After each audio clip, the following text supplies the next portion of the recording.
சுயம் சேனல் நேயர்களுக்கு உங்கள் சபரிநாதனின் அன்பு வணக்கங்கள். ஓஷோ அவர்களின் குரு யார் என்னும் கேள்விக்கு ஓஷோ அவர்களே அளித்த பதிலை இப்போது பார்ப்போம்.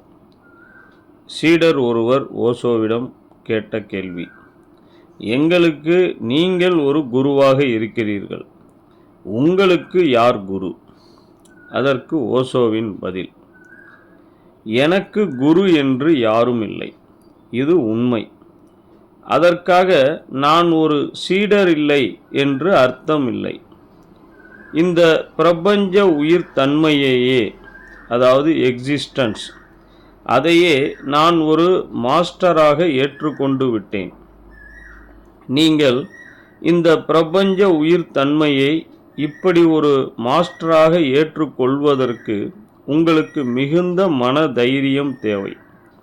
உங்களால் ஒரு மனிதனிடம் கூட அன்பு செலுத்த முடியாவிட்டால் உங்களால் எப்படி இந்த முழு உயிர் தன்மையின் மீது அன்பு செலுத்த முடியும்?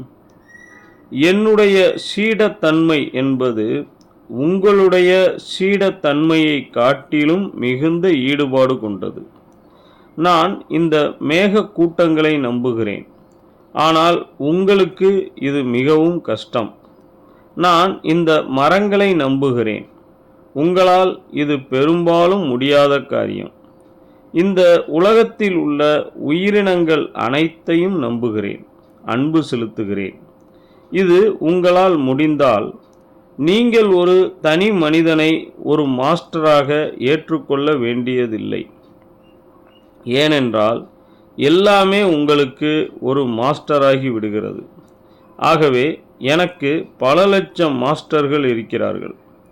ஒவ்வொரு மாஸ்டரும் எனக்கு ஏதோ போதனை செய்கிறார்கள். இது உங்களால் முடியாவிட்டால் எப்படியோ நீங்கள் ஒரு சீடனாக யாரோ ஒருவரிடம் இருப்பது மிகவும் அவசியம்.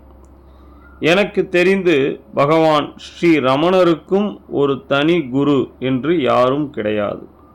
அவரும் என்னைப் போல இந்த இயற்கையையே தன் குருவாக ஆக்கி கொண்டவர்.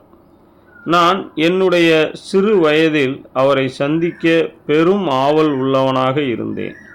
ஆனால் என்னால் அவரை சந்திக்க முடியவில்லை. என் சிறு வயதில் என்னை மத்திய பிரதேசத்தில் இருந்து தமிழ்நாட்டுக்கு யார் அழைத்து கொண்டு போவார்கள்? அதுதான் பிரச்சனையே. இத்துடன் இந்த பதிவு முடிகிறது. மேலும் ஒரு சிறப்பான பதிவில் மீண்டும் சந்திப்போம். நன்றி, வணக்கம்.